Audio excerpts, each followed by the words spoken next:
اگر پورے خطاب میں یہی ساری چیزیں چلتی رہی تو ہم بھی بیٹھ جائیں.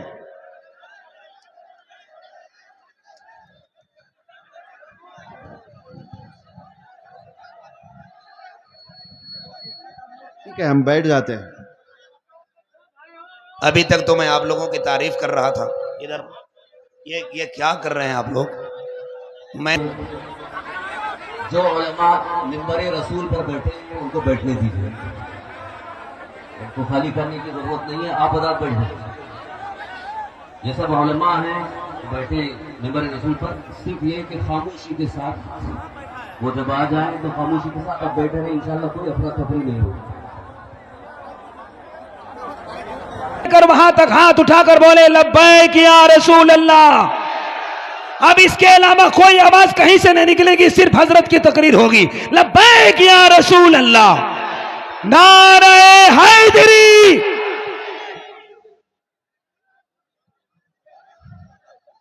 بہرحال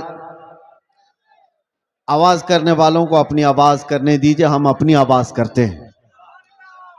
توجہ، دین اسلام کے متعلق قرآن یہ کہتا ہے یہ پوری کائنات میں غالب آ کر رہے گا، چاہے کفار و مشرکین اس کو ناپسند کرتے ہوں. آج لوگ بیٹھ کر کے بڑے بڑے پلان کر رہے ہیں اور لوگ ہمارے ڈرے ہوئے ہیں کہ کیا ہوگا دین اسلام کا. کچھ نہیں ہوگا، کچھ نہیں ہوگا. لوگ جو یہ کہتے ہیں سوشل میڈیا پر، انٹرنیٹ پر، میڈیا پر اسلام کو وناش کر دیں گے، ختم کر دیں گے، وہ اپنے بدن کی کھجلی نہیں مٹا سکتے. آپ کو میں یہ بات بتا دوں، 1400 سال سے یہ مسئلے چلے آ رہے ہیں. بڑے بڑے ابو جہل آ کر کے چلے گئے، بڑے بڑے ابو لہب آ کر چلے گئے، لیکن قرآن کا یہ وعدہ ہے یہ دین غالب آ کر رہے گا. اور رب تعالیٰ فرماتا یریدون لیطفئوا نور اللہ بافواہہم ویأبی اللہ الا ان یتم نورہ. لوگ اپنے منہ کے پھونکوں سے اللہ کے چراغ کو بجھانا چاہتے ہیں. یہ اللہ کا چراغ ہے، یہ تمہارے پھونکوں سے نہیں بجھایا جا سکتا. اور رب تعالیٰ فرماتا اللہ اپنے نور کو، اپنے چراغ کو مکمل کر کے رہے گا، مکمل کر کے رہے گا. آج یہاں پر حالات دیکھو. سیمانچل میں جب بھی آتا ہوں تو مجھے ایک چیز کا احساس ہوتا ہے، رہنے کے لیے چھپر کے گھر صحیح ڈھنگ کے نہیں ہوتے، لکڑی کے گھر ہوتے ہیں، باڑ میں جینے والے لوگ. لیکن جب عظمت رسالت کی بات آتی ہے تو ایسا شامیانہ باندھتے ہیں کہ لوگوں کی نگاہیں دنگ رہ جائے. یہ سارا نظام یہ غریبوں کا بنایا ہوا ہے. میں جس علاقے سے بھی گزرتے آیا، ابھی میں جس طرح سے گاڑی میں بیٹھ کر، ارے صحیح ڈھنگ کی سڑکیں نہیں، نیتاؤں نے تو سب کھا لیا ہے، سب کچھ کھا چکے ہیں اور کچھ نہ دیا سیمانچل کو. اس کے باوجود سیمانچل کی اس نوجوان طبقے کے پاس اگر کچھ بات باقی رہ گئی ہے تو وہ عشق رسول کی دولت باقی ہے. میں یہاں آنا ہی نہیں چاہتا تھا، کئی دنوں تک تاریخ کو میں بار بار ملتوی کرتا رہا. یہ کیسر صاحب رو دھو کر کے لے کر کے آئے. میں یہ سوچتا کس لیے جلسے کر رہے ہو، کس لیے پروگرام کر رہے ہو، بیانات تو آپ یوٹیوب سے سن ہی لیتے ہو. کہا نہیں، آپ چل کر کے دیکھیں ہمارے علاقے کے لوگ محبت مصطفیٰ صلی اللہ علیہ وسلم میں. میں نے کہا جنوری کی ٹھنڈیاں ہیں اور کون آئے گا اتنی ٹھنڈی راتوں میں. اندر آنے کے بعد پتہ چلا یہاں تو 50 ڈگری گرمی چل رہی ہے. یہ محبت مصطفیٰ صلی اللہ تعالی علیہ وسلم کا نظام. دین اسلام سے وابستگی آج بھی پیسہ نہیں چاہتی ہے. یہ مالداروں کا نظام چلایا ہوا دین نہیں ہے. میرے آقا صلی اللہ تعالی علیہ وسلم نے سچ فرمایا تھا، بدأ الاسلام غریبا وسیعود غریبا. اسلام غریبوں سے شروع ہوا تھا، اجنبیوں سے شروع ہوا تھا اور غریبوں میں ہی ختم ہو جائے گا، اجنبیوں میں آ کر ختم ہو جائے گا. آج یہ سارے حالات دیکھ کر دنیا دنگ ہے کہ ان کے پاس کھانے پینے کو ڈھنگ سے کوئی چیزیں نہیں ہوتی، لیکن دین اسلام کی بات آتی ہے تو یہ اپنی حیثیت سے بڑھ کر کے سجا دیتے ہیں. ہمارے گھر ڈھنگ کے نہیں ہیں لیکن اللہ کا گھر دیکھو تو سب سے بلند و بالا نظر آئے. کئی لوگوں کی آنکھوں میں گڑنے والے چبھنے والے مینار سڑکوں سے گزریں، مسلمان پائی پائی جمع کر کے یہ ساری چیزیں کرتا ہے. عزیزان گرامی وقار، لوگوں کو اگر آج ڈپارٹمنٹ کا، حکومت کا، سیاست کا پیسہ جن کو ملا ہے اور وہ آج بلند بانگ دعوے کر رہے ہیں کہ ہم نے وہ کر دیا یہ کر دیا، یہ غریب مسلمان وہ ہے جن کو کوئی نہیں پوچھتا سیاسی اعتبار سے اور کسی بھی اعتبار سے. لیکن جو کچھ بھی ہمارے پاس آج موجود ہے وہ صرف اور صرف فضل الہی سے ہے. اگر رب تبارک و تعالی اس دین کا حامی و ناصر اور مددگار نہ ہوتا تو یہ درندے تو کب کے چبا چکے ہوتے ہیں. جن کے پاس لاکھوں کی شاخائیں ہیں، چڈی پہننے والے، لاٹھی ڈنڈے کی تربیت لینے والے جتنے لوگ ہیں وہ تو سب ان غربا اور مساکین کو کھا گئے ہوتے. ایک بات یاد رکھو، لوگ آج بھی ڈرے سہمے ہوئے کہتے ہیں ہم تو مائنرٹی میں ہیں، قلت میں ہیں، یہاں ہماری تعداد بہت کم ہے، یہاں ہماری تعداد بہت کم ہے، مصلحت کے ساتھ جینا ہے. یقیناً مصلحت اور حکمت کے ساتھ جینا ہے. اور میں آپ سے یہ کہتا ہوں، اور اگر کوئی ہمارے برادران وطن سن رہے ہیں تو ان سے بھی یہ میں کہتا ہوں، حکومت کے اوپر سے لے کر نیچے تک کے عہدے سب تمہارے ہیں. ڈپارٹمنٹ میں 80% سارے لوگ تمہارے ہیں، سب کچھ ہے. یہ جو چھوٹی سی تعداد ہے، یہ ایک چھوٹی سی قلت ہے، دین اسلام سے وابستہ ہے. اس کو ساری دنیا اور یہ ساری بڑی طاقتیں مل کر کے مٹا کیوں نہیں پاتی؟ 24 گھنٹے میڈیا بھونکتا رہتا ہے اور مٹا کیوں نہیں دیتے؟ برسوں سے کان کھول کر کے سن لو، سارے دجال مل کر کے بیٹھ کر کے اپنی طاقت کا استعمال کریں تب بھی ہمیں نہیں مٹایا جا سکتا. اقبال نے کہا یونان و مصر و روما سب مٹ گئے جہاں سے، باقی مگر ہے اب تک نام و نشاں ہمارا، کچھ بات تو ہے کہ مٹتی نہیں ہستی ہماری. صدیوں رہا ہے دشمن دور زماں ہمارا، توحید کی امانت سینوں میں ہے ہمارے، آسان نہیں مٹانا نام و نشاں ہمارا. واہ، اے نوجوانوں، میں یہ خطاب صرف اس لیے آپ کے سامنے عرض کر رہا ہوں کہ تم فخر کرو کہ جس دین پر اللہ نے تمہیں پیدا کیا وہ اس روئے زمین کا سب سے اعلیٰ دین ہے. تم کسی چور قوم سے وابستہ نہیں ہو کہ سر جھکا کر کے جیو گے، تم کسی مجرم قوم سے وابستہ نہیں ہو کہ اپنی ٹوپیاں چھپا کر داڑیاں چھلا کر کے گھومو گے. ارے سینہ تان کر کے زمین پر چلو کہ تمہارا آقا و مولا محمد رسول اللہ صلی اللہ علیہ وسلم سے افضل ترین کوئی اس روئے زمین پر ہو ہی نہیں سکتا. بے شک بے شک. آپ اس نبی کے پیروکار ہیں، اس نبی کے پیروکار ہیں جس کو اپنے تو اپنے سارے غیروں نے بھی سچا اور امین کہا ہے. سبحان اللہ. تمہیں ڈر کس بات کا ہے؟ آج دین اسلام پر اگر تم کو خود شک پیدا ہوا تو پھر تمہارا کوئی علاج کیا کرے؟ سب سے پہلے یقین کی دولت پیدا کرو کہ جس دین پر میں قائم ہوں وہ اللہ کا پسندیدہ دین ہے. اللہ نے قرآن میں فرمایا وَرَضِيتُ لَكُمُ الْإِسْلَامَ دِينًا، میں تمہیں اسلام دے کر راضی ہوا. ایک صحابی ہیں حضرت خباب ابن الارت رضی اللہ تعالیٰ عنہ، ان کو کفار و مشرکین نے قید کر کے سولی پر چڑھایا تھا. جانتے ہو ناخنوں کو پکڑ سے کھینچا اور اس کے بعد ان کے کان کاٹے، ناک کاٹے، ہونٹ کاٹے، آنکھوں میں گرم سلائیاں پھیری حضرت خبیب ابن عدی، اور اس کے بعد ان سے کہا کہ کیا ہی اچھا ہوتا تیری جگہ محمد ہوتے، پھانسی پر ان کو چڑھایا گیا ہوتا اور تو آرام کر رہا ہوتا. جانتے ہو اس صحابی نے کیا کہا تھا؟ انہیں یقین کتنا تھا اپنے دین پر، اپنے دین اسلام کے سچے ہونے پر. انہوں نے پہلے تو یہ کہا ظالموں خبردار، تم رسول اللہ کو میری جگہ ہونے کی بات کر رہے ہو. قسم رب ذوالجلال کی میرے جسم کے 1000 ٹکڑے ہو جائیں میں گوارا کروں گا میرے نبی پاک کے تلووں میں کانٹا بھی چبھے مجھے یہ برداشت نہیں ہے.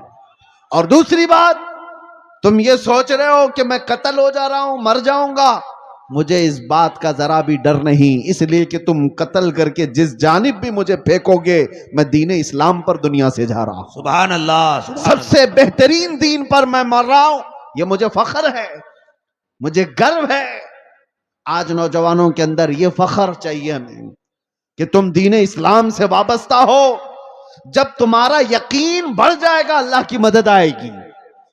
تمہارا یقین بڑھ جائے کتے بھونکنا بھی بند کر دیں گے. آپ کا یقین پائے تکمیل تک پہنچے. اگر تزلزل تمہارے اندر ہے، ڈلمل یقین کے ساتھ جی رہے ہو، تو پھر ظاہر سی بات ہے لوگ تمہیں طرح طرح کے شوشے چھوڑ کر شک و شبہ میں پیدا کر دیں گے. آج جن حالات سے ہم دوچار ہیں، کیوں دین اسلام کی اس عظمت پر لوگ انگلیاں اٹھانے کی کوشش کر رہے ہیں؟ آپ کو اندازہ ہے تمہارا خود کا عمل ضروری ہے. آپ ابھی اب میں نعرہ لگاؤ اسلام زندہ باد تو سارے جوش سے لگائیں گے. اسلام زندہ باد، اسلام زندہ باد بولو گے کہ نہیں بولو گے؟ اسلام سے محبت ہے. سڑکوں پر آؤ گے تو بڑے نعرے ہیں، جلوس میں جاؤ گے تو بھی نعرے ہیں اسلام زندہ باد. لیکن یہ اسلام زندہ باد شادیوں میں کہاں ہے؟ تمہارے گھر کی عورتوں میں کہاں ہے؟ واہ واہ واہ واہ، بیٹیوں پر اسلام کیوں نہیں نظر آتا؟ اچھا پیغام، واہ. بیویوں پر اسلام کیوں نہیں نظر آتا؟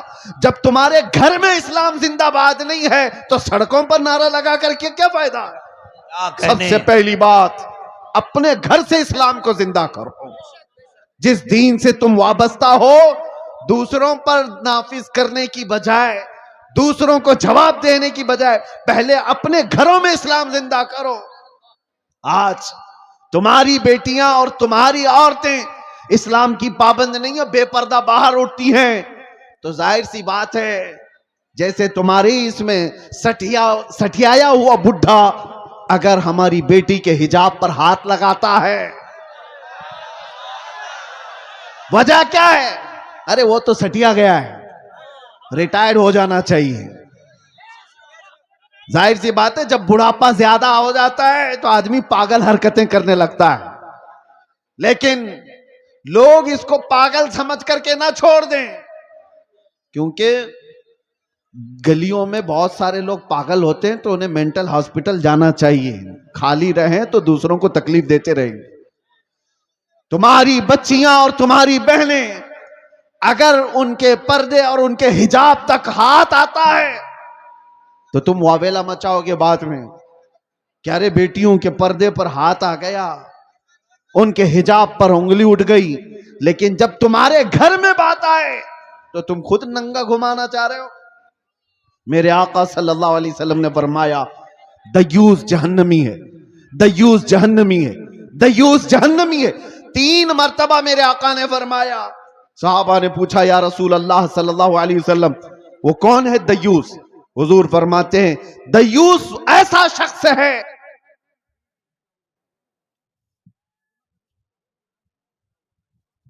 ماشاء دیوس ایسا شخص ہے جس کی بیوی بے پردہ باہر گھومتی ہو. اس مرد کے بارے میں حضور فرماتے ہیں وہ جہنم میں جائے گا. جس کی عورت بے پردہ آوارہ گھومتی ہو اس کا مرد جہنم میں جائے گا. تو پھر عورت کا عذاب کیا ہے؟ اس کا انجام کیا ہوگا؟ مسلمانوں، دین اسلام محفوظ تھا، محفوظ ہے اور محفوظ رہے گا. وہ ہمارے ذمہ نہیں دیا گیا ہے، اللہ تعالیٰ اس کا حفاظت کرنے والا ہے. سبحان اللہ. صبح قیامت تک رب تبارک و تعالیٰ حافظ ہے. لیکن آپ کی ذمہ داری ہے کہ اس دین اسلام کو اگر سچا سمجھتے ہو تو سب سے پہلے اس پر عمل کر کے دکھاؤ. یا ایھا الذین آمنوا ادخلوا فی السلم کافہ. اللہ فرماتا ہے ایمان والو دین اسلام میں پورے کے پورے آ جاؤ. تو تمہارا چہرہ بتائے, تمہارا لباس بتائے. آج کیا بات ہے, تم باہر چلتے ہوئے ہو, تم سے نام پوچھ کر کے معلوم کرنا پڑتا ہے کون سی ذات والا ہے, کون سے دین والا ہے, کون سے دھرم سے تعلق رکھتا ہے. تمہیں نام پوچھنے کے بعد بھی کچھ لوگوں کو پتہ نہیں چلتا. نام پوچھا گیا, لڑکے کا کیا ہے, کہا راجا نام ہے, ببلو نام ہے, بابو نام ہے, پتہ ہی نہیں چلا ادھر کا ہے کہ ادھر کا ہے. پھر باپ کا نام پوچھنا پڑا, باپ سے بھی نہیں پتہ چلا, دادا کا پوچھنا پڑا. ارے تمہاری پہچان کے لیے اتنا لمبا شجرہ کیوں پوچھنا پڑے؟ تم اپنا حلیہ ایسا بناؤ کہ چلتے پھرتے لوگ دیکھ کر کہیں یہ مدینے والے کا عاشق دکھتا ہے. چلتے پھرتے تمہیں دنیا پہچان لے, اس کا نام پوچھنے کی ضرورت نہیں, اس کی شکل بتاتی ہے یہ مدینے کی گلیوں سے آیا ہوا. سبحان اللہ. نعرہ تکبیر, نعرہ رسالت. آج نوجوانوں کو شرم ہے, آر ہے, 5 گرام کی ٹوپی نہیں پہن سکتے, 5 کلو کی جینز پہن کر فخر کرتے ہیں. انہیں شرم ہے. کیوں؟ داڑھی جلدی سے نکال کر کے. ہمارے پاس ایک آٹو والے آئے تھے ممبئی میں, کہا کہ حضرت مصلحت ہے, حالات بہت خراب ہیں, میں صاف کر دیتا ہوں, لوگ پتہ نہیں کیا سمجھتے ہیں. میں نے کہا ٹھیک ہے, اس کے بعد گارنٹی ہے تمہیں, لکھ کر کے دے سکتے ہو, داڑھی نکال کر گٹر میں ڈالنے کے بعد 100 سال زندہ رہو گے؟ انہوں نے کہا نہیں, اس کی تو کوئی گارنٹی کوئی نہیں دے سکتا. کہا جب تجھے پتہ ہے رکھنے کے بعد بھی موت آئے گی, نکالنے کے بعد بھی موت آئے گی, تو شرم کر, نکال کر دنیا سے ذلیل ہو کر کیوں جائے گا؟ جس وقت بھی مرنا ہے میرے آقا کی سنت پر دنیا سے جائے. حضور پاک صلی اللہ تعالی علیہ وسلم کے چہرے سے تمہیں کیا تکلیف ہے؟ دنیا اگر دین اسلام پر چلنے کی وجہ سے تمہیں طعن و تشنیع کرتی ہے تو میرے عزیزو, یہ آپ کے لیے ڈر کر کے اپنے آپ کو بدلنے کی ضرورت نہیں. سنو, اگر تم نے دین اسلام پر عمل کیا اور لوگ تانا دینے لگے تو فرمایا گیا ہے کہ اسے 100 شہیدوں کا ثواب دیا جائے گا. من تمسک بسنتی عند فساد امتی فلہ اجر 100 شہید. اللہ کے رسول صلی اللہ علیہ وسلم فرماتے ہیں ایسا زمانہ آ گیا کہ لوگ حضور کی سنتیں بھول چکے ہوں.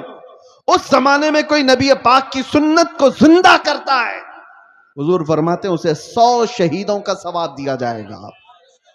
نوجوانوں, ڈر اور خوف آتا ہی جائے گا جتنا تم بھاگتے جاؤ گے میرے نبی سے, ان کے اخلاق سے جتنی دور جاؤ گے مارے ہی جاؤ گے. ہمیں تو فخر ہے اس بات پر, جس دن بھی مارے جائیں گے میرے نبی کے غلام کہہ کر مارے جائیں گے.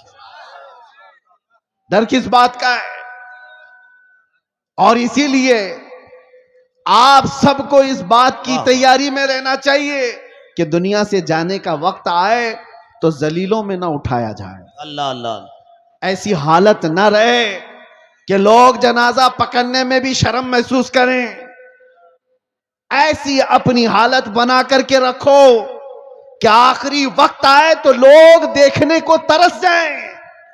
موت اس کی جس کا کرے زمانہ افسوس, یوں تو یہاں آئے ہیں سبھی مرنے کے لیے. توجہ چاہتا ہوں اے نوجوانوں, مصطفیٰ کریم صلی اللہ تعالی علیہ وسلم سے جتنی وفا کرو گے اتنی عزت کے ساتھ اللہ تعالیٰ زندگی عطا کرتا ہے, اتنی زیادہ عزت کے ساتھ زندگیاں ملتی ہیں. یہ تو دنیا کی بات ہے, تھوڑی بہت تکلیف اگر آ بھی گئی, آخرت کی عزت اللہ تعالیٰ کے ہاں ہے تمہاری. بس شرط یہ ہے کہ محمد سے وفا تو نے, تو ہم تیرے ہیں, یہ جہاں چیز ہے کیا, لاہو قلم تیرے. تم جتنا بھاگو گے اتنی عزت تم سے دور بھاگے گی. تم سوچتے ہو بہت ماڈرن بننے میں عزت ہے, پوش لوگوں کے ساتھ جینے میں عزت ہے, وہ تو ہم دیکھ رہے ہیں. آج یہ ہزاروں لاکھوں کا مجمع ہمیں کیوں عزت دیتا ہے, ہمیں کیوں عزت دیتا ہے؟ ہم کون سی پارلیمنٹ سے آئے ہوئے لوگ ہیں؟ یہاں علماء کو منبر پر کیوں بٹھایا گیا ہے؟ وجہ صرف یہ ہے کہ رسول اللہ کی حدیث سے یا ان کے دین سے نسبت رکھنے والے لوگ ہیں. سبحان اللہ. نبی پاک صلی اللہ تعالی علیہ وسلم کی عزت سے جن کی نسبت ہے ان کو دنیا میں یہ عزت ہے, آخرت میں اللہ تعالیٰ کے اور بڑی عزت ہے. اے نوجوانوں, اسی لیے اعلیٰ حضرت کی بات سنو, آپ نے کیا کہا؟ آج لے ان کی پناہ، آج مدد مانگ ان سے، کل نہ مانیں گے قیامت میں اگر مان گیا۔ دین اسلام کی سچائی تمہارے رگ رگ میں بس جائے۔ قرآن سچا ہے یا نہیں؟ تمہارا یقین ہے قرآن سچا ہے یا نہیں؟ تمہارا دین سچا ہے یا نہیں؟ تمہارا نبی سچا ہے یا نہیں؟ تمہارا خدا سچا ہے یا نہیں؟ جب یہ ساری چیزیں سچی ہیں تو میرے عزیزو تم جھوٹے کیسے ہو سکتے ہو؟ تمہارا سب کچھ سچا ہے تو تم جھوٹے کیسے ہو سکتے ہو؟ تمہارے اخلاق سب سے اعلیٰ ہونی چاہیے۔ دنیا آج جو منہ پھیری ہوئی ہے ہماری طرف سے، وہ ہمارے چند اوباشوں کو دیکھ کر، ورنہ آج بھی میرے عزیزو میرے مصطفیٰ کے اخلاق پر آ جاؤ، دنیا اپنے آنکھوں پر بٹھا رکھے گی۔ علاقے کے علاقے انتظار میں ہیں محمد عربی کا غلام آئے، لوگ ایسے مل جائیں جو ہمیں محبتوں سے بھر دیں۔ میں اپنوں کی بات نہیں کر رہا ہوں، غیروں کی بھی بات کر رہا ہوں۔ جو غیر مسلم ہیں وہ بھی اس انتظار میں ہیں کہ سچا کوئی غلام رسول تو آئے جس کے آتے ہی اللہ برکتیں اور رحمتیں عام کر دے۔ لیکن آپ میں سے اٹھتا کون ہے؟ یہاں ہر کوئی یہ چاہتا ہے پڑوس کے گھر میں حسین پیدا ہونا چاہیے، میرے گھر میں نہیں۔ کربلا جانے والا حسین وہ پڑوسی کے گھر میں ہونا چاہیے، ہمارے گھر میں نہیں۔ آج قربانیوں کی بھی جب ضرورت پیش آئے، علماء بھی یہاں موجود ہیں، سب سے میں کہتا ہوں حالات ایسے آ گئے ہیں کہ قوم بزدل ہوتی جا رہی ہے۔